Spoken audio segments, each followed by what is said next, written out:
Welcome to the Slop Farm. Enjoy the video. In this video, I will show how to use the Fidelity Mobile App Easy method. Open the app and sign in using your username and password. Tap Accounts to view balances and holdings, then tap Trade to buy or sell investments. Use Watchlist for symbols you follow, and research for news and analyst insights.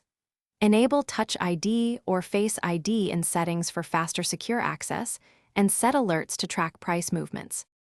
Start at the home screen to see portfolio value and recent activity. Tap Accounts for detailed balances, positions, and realized gains or losses. Use Trade to place market or limit orders, choose quantity, and review order details before confirmation.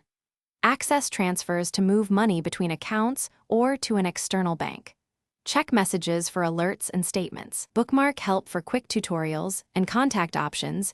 When placing a trade, select the correct account, symbol, and order type.